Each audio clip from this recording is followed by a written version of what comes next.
औज़ुबिल्लाहि मिनश्शैतानिर्रजीम बिस्मिल्लाहिर्रहमानिर्रहीम। शह नशीन पे तशरीफ़ फरमा। महाराष्ट्र के शेर,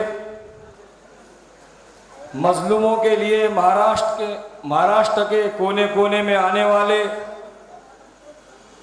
हर एक जालिम से आँख मिलाकर बात करने वाले, ऐसे हमारे हर दिल अजीज doctor Abdul Gaffar Qadri sahab, working president Maharashtra Marathwada के, हमारे हर दिल अजीज president Maharashtra general secretary Firoz Lala sahab. और यहाँ पर प्रोटोकॉल टूट गया, नज़ीर आतिश साहब ने मेरा नाम बोला ना तो शाहिद भाई रंगूनवाला साहब का नाम बुला दिए। मैं जिला अध्यक्ष, वो लोग विदर्भ अध्यक्ष, प्रोटोकॉल हमारे नज़ीर आतिश साहब ने तोड़ दिए। तो ऐसे हमारे सबको गले से लगाकर एकदम खुले दिल से आम इंसान की तरह रहने वाले हमारे शाहिद भाई रंगूनवाला साहब, जनरल सेक्रेटरी अब्दुल माजिद साहब, तमामी जिम्मेदारान, वक्त बहुत कम है, बस यही कहूँगा, वो संग गिरा जो हाइल है, रास्ते से हटाकर दम लेंगे, हम राह वफा के रहरू है, मंजिल ही पे जाकर दम लेंगे। ये बात आया है दुनिया पर, हम फूल भी है तलवार भी है, या बज़्म में जहां महकाएंगे या खूह में नहा कर दम लेंगे। अरबाब हुकूमत से कह दो, ये अज़्म किया है हम सब ने, जो हक के मुकाबिल आएगा हम उसको मिटा कर दम लेंगे। फिरौन बने जो घूमते हैं, ढाते हैं सितम कमजोरों पर, फिरौन बने जो घूमते हैं, ढाते हैं सितम कमजोरों पर, उन सरकश जालिमों से इस पाक वतन को मिट्टी में मिलाकर दम लेंगे। मेरे दोस्तों, बुजुर्गों, नौजवान साथियों, मैं आपके बीच में एक छोटा सा वाकया रखना चाहता हूं जो दारवा के अंदर पेश आया था। 6 तारीख 7वां महीना 2021 को शेख इरफान बशीर नाम का एक नौजवान था जिसको पुलिस कस्टडी के अंदर मार दिया गया। पुलिस स्टेशन के अंदर लाकर उसको इतना मारा कि बेचारा नौजवान मर गया। इस बात की खबर जब मुझे चली तो मैं दौड़कर दूसरे दिन उसके मकान पर गया। जिस वक्त हम दारवा के अंदर पहुंचे तो पुलिस वाले हमको आने नहीं दे रहे थे क्योंकि हम उनके दूल्हे भाई थे, लेकिन फिर भी दूल्हे भाई अंदर गया और ये दूल्हे भाई ने बोला कि अगर वहां नहीं जान देंगे तो फिर यहाँ बारात को रुकाकर निकाह पढ़ाना पड़ेगा। तो फिर दूल्हे भाई अंदर गए, लेकिन जिस वक्त में गया तो उसकी बीवी सिर्फ एक ही जुमला बोल रही थी। मेरे साथ मेरे बहुत सारे दोस्त थे, पत्रकार भी थे। उसकी बीवी यही बोल रही थी कि भैया मेरे शोहर को इंसाफ मिलना चाहिए, मेरे शोहर को इंसाफ मिलना चाहिए। उसका एक छोटा सा बच्चा था 6-7 साल का, उसके वालिद का जूता देखकर बोल रहा कि अम्मी अब्बू कब आएंगे, अब्बू कब आएंगे। ये चीज़ को देखकर मेरे दिल पर बिजली गिर गई। मैंने इरादा किया कि चाहे सब कुछ लुटा दूंगा लेकिन इसको इंसाफ दिलाऊंगा, इसको इंसाफ दिलाऊंगा। और यही बात की इत्तला मैंने फिरोज लाला साहब के जरिए डॉक्टर साहब तक पहुंचाई। ये मर्द मुजाहिद औरंगाबाद की सरजमीन से 450 किलोमीटर दूर यवतमाल के अंदर आकर उस केस को फिर से उठाया जिस केस को वहां के कुछ दलालों ने पैसे खाकर दबा दिए था। और वहां पर पत्रकार परिषद के अंदर डॉक्टर साहब ने कहा कि इस बच्चे को इंसाफ मैं दिलाऊंगा।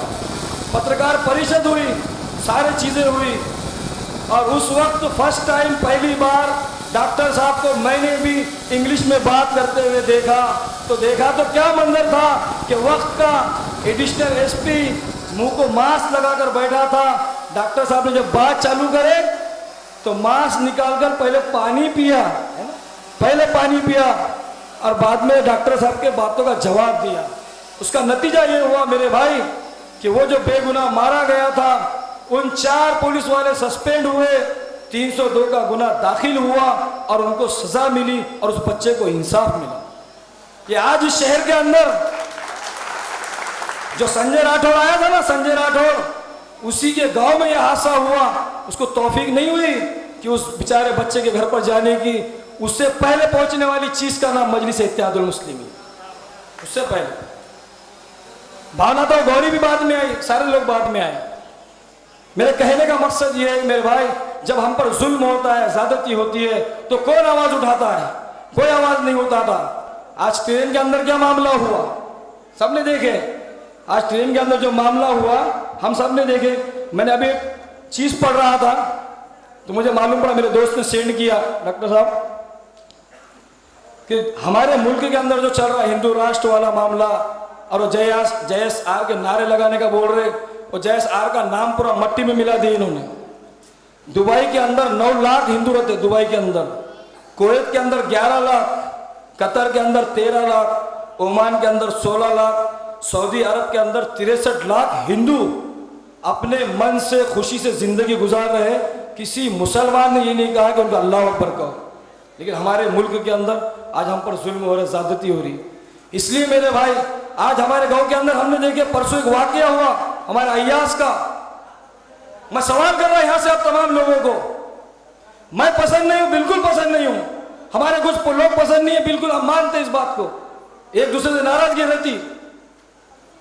लेकिन कम से कम जो परसों वाकया हुआ उसको तो देखकर अपनी आंखें खोलो।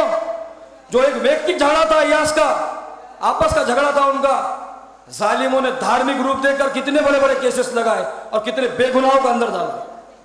किसने आवाज उठाया? एक MLA यहां पर आया राष्ट्रवादी का, जाकर मिलने की तौफीक नहीं हुई किसी को। ये नवनिहाल बात करने वाली कांग्रेस पार्टी, पिछले पथराव हुआ, पथराव के अंदर सारे मारवाड़ी समाज के लोग जाकर, व्यापारी संगठन के लोग SDM को लेटर दे रहे, और एक बहुत बड़ा बाबा जो कांग्रेस का है, जो सब लोग भाव भाव बोलते हैं, उसका बाप SDM को ये बोलता है कि साहब हम गांव के अंदर रहना कि नहीं रहना, इतना जुल्म हो रहा कि हम जंगल में जाके घर बनाना। अरे इसके बाद तो मेरे दोस्तों, मेरे नौजवानों, अपनी आंखें खोलो। आज नहीं तो कब जागोगे? हम पसंद नहीं, नहीं ठीक है, ये तो बताओ कि कौन आवाज उठा रहा? कोई आवाज नहीं उठा रहा। इस स्टेट से एक ऐलान करने के लिए इतनी बात किया, मेरा बात नहीं करने का मूड भी नहीं था। ऐलान ये करना है, पुलिस डिपार्टमेंट को ऐलान कर रहा हूं यहां से, जो गाड़ियां पकड़ रहे, डिपार्टमेंट वालों, इस शहर के अंदर 2 नंबर के बहुत सारे धंधे चल रहे, मटका भी चल रहा, जुआ भी चल रहा, शराब भी चल रही, दूसरे भी बहुत सारे काम चल रहे। ये सारे 2 नंबर के धंधे छोड़कर तुम जानवरों की गाड़ियां पकड़ रहे।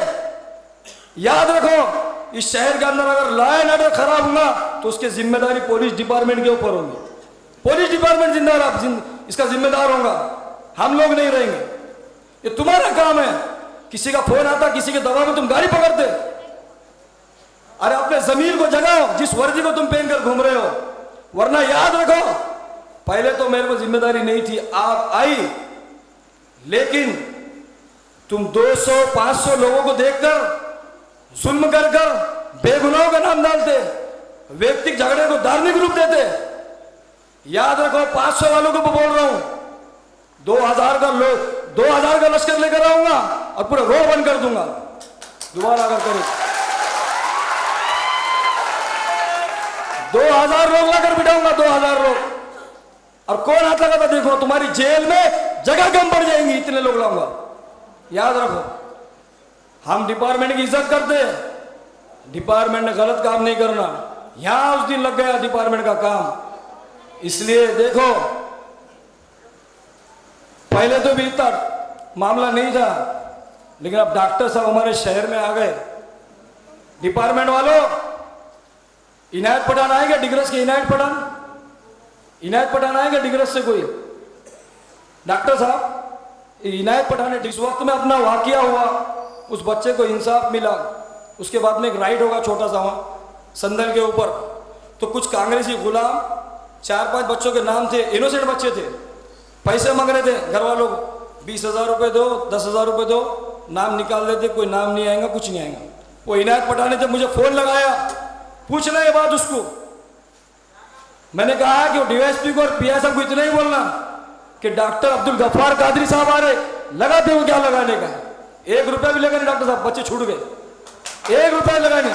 पूछो इनायत पठान को लगाकर फोन, खाली नाम बोला doctor Gaffar Qadri. Police station के अंदर भी क्या है, नाम चलता, नाम, ऐसा नाम हमारे डॉक्टर गफ्फार कादरी साहब का है। इसलिए मेरे भाई, मैं सिर्फ यही कहना चाहता हूँ कि आज का जो माहौल है, आज का जो मामला है, अपने और पराये को पहचानो, कौन अपना है कौन पराया है। ठीक है, नाराजगी होंगी, मामला होंगे, सारी चीजें होंगी, हर स्पीच के अंदर, इलेक्शन में भी, बीच में भी, हर वक्त में लाला साहब मौजूद है। मैंने हर बारी में इस बात को कहा कि मुझे ओहदे नहीं होना, कुछ नहीं होना, कुछ ना, सारी चीजें तुम्हारी है, मैं गुलाम नहीं ना कि इसको लेकर चलते रहूं, ये सारा कारवा तुम्हारा है, मैं तुम्हारे पीछे आने को तैयार हूं, नीचे बैठकर तुम्हारी स्पीच सुनने को तैयार हूं, आओ ये स्टेज पर तुम संभालो, कोई लेना देना नहीं है। मेरा मकसद सिर्फ इतना है, मेरा मकसद सिर्फ इतना है कि उमरखेड़ की नगर पालिका में हमारा हरा झंडा कायम रहे, इस शहर के अंदर हमारी आवाज है। उस वक्त में मैंने कुर्बानी दिया, आज भी देने के लिए तैयार हूं, कोई नहीं जरूरत मुझे। अल्लाह के करम से, आपकी दुआ से अल्लाह ने इतना नवाज दिया, आप जानते शहर के लोग। लेकिन मकसद सिर्फ यही है कि मजलिस इत्तेहादुल मुस्लिमीन जो मेहनत कर रही है, घर घर जाकर, गली गली जाकर, देहात देहात में, इतने बड़े शख्सियत को जिनके पास लैंड क्लूजर है 1.25-2 करोड़ रुपए की, अब्दुल डॉक्टर गफ्फार कादरी साहब के पास क्या जरूरत है उमरखेड़ में आने की, बताइए आप। कौन सा इतना बड़ा नेता शहर के अंदर आता, ताल्लुके में नहीं आता। लेकिन एक फिक्र है, एक तड़प है कि उम्मत के हर शहर के अंदर पहुंचे और उम्मत को जोड़े। जो हालात आने वाले हैं, उन हालात के लिए, अपने अंदर इतिहाद को पैदा करने के लिए डॉक्टर अब्दुल गफ्फार कादरी साहब हर एक ताल्लुके का चक्कर लगा रहे हैं। क्यों मेरे भाई, उनका परिवार नहीं है, उनकी जान नहीं है, उनकी उम्र नहीं है, उनको दूसरा कुछ काम नहीं है। नहीं मेरे भाई, ये तुम्हारी और मेरी तड़प के लिए आ रहे हैं, तो इनकी कदर करना होगा, ये लाला साहब की कदर करना होगा, शाहिद रुमनाना वाला साहब की कदर करना होगा। ये लोगों को यहाँ के इलेक्शन लड़ना नहीं है, इनको लीडर भी बनना नहीं है। हर जगह जा रहे, हर तालुके के अंदर जा रहे और इत्तेहाद के ऊपर लोगों को जोड़ रहे और आने वाले खतरे से इशारा कर रहे हैं। जो मेवात के अंदर हुआ, जिन जालिमों ने मस्जिद जलाई, उस इमाम को मार दिया, कोई बीच में नहीं आया, कोई नहीं। एक कांग्रेस का लीडर है, क्या नाम है पता नहीं, अल्लाह जवाल जालिम करे, जवाल करे, कि कलमे वाला ला इलाहा इल्लल्लाह मुहम्मदुर रसूलुल्लाह कहने वाले को फायरिंग कर मार दिया। उनके घर पर परिवार नहीं था, कोई नहीं बोला। एक कांग्रेस के लीडर के पीछे गया, एक पत्रकार देखे होंगे मोबाइल के अंदर आपने, तो मोबाइल पे भी बोल रहा है, कुछ बोल रहा है। अभी पढ़ा मैंने कि पहले तो भी हमारे लाशों के ऊपर सियासत होती थी, हम तो इतने बेकार हो गए आज कि हमारे लाशों पे भी कोई सियासत करने वाला नहीं। ये हैसियत हो गया हमारी। वो हैसियत इसलिए हुई कि हम बेहिस हो गए। उन दुश्मनों को बस मैं यहां से ये कहना चाहता हूं कि देखो, सब्र की एक इम्तिहा होती है। गैस के बाटले के अंदर है ना, गैस उतनी बैठती जितनी उसके बाटले की कैपेसिटी है, ज्यादा गैस डाले तो गैस का बाटला फट जाता। तो आप हमारे सब्र का पैमाना है ना झलकने पर आ गया कि जुल्म को बंद कर दो, खुदा न खास्ता, वरना ऐसा इनकिलाब आएगा कि तुम सबको बहा कर लेकर चल जाएगा। इसलिए कहता हूं कि इस मुल्क की गंगा जमुना तहजीब को बचाना चाहते हो तो वो हिंदू मेरे भाई जो सेकुलर जहन रखने वाले हैं, उनको आगे आकर इस मामलों को रुकाना पड़ेगा। वरना देखो, इन कांटों का झाड़ जो बोर है, ये तुमको भी, तुम्हारे दामन में भी कांटे चुभने वाले हैं, यकीनन चुभने वाले हैं। हमारे आखिर में उन जालिमों के लिए यही कहूंगा, हमारे जिस्म जख्मों से चोर सही, हमारे जिस्म जख्मों से चोर सही, तुम अपने शिकस्ता तीर गिनो, खुद अहले तरकश कह देंगे ये बाजी किसने हारी है, ये बाजी हक की बाजी है, ये बाजी तुम ही हारोगे, ये बाजी हक की बाजी है, ये बाजी तुम ही हारोगे, ये बाजी हक की बाजी है, ये बाजी तुम ही हारोगे। घर घर से मुजाहिद निकलेगा, तुम कितने मुजाहिद मारोगे। वाखिर दावाना अल्हम्दुलिल्लाहि रब्बिल आलमीन। जय करो मैं इसको।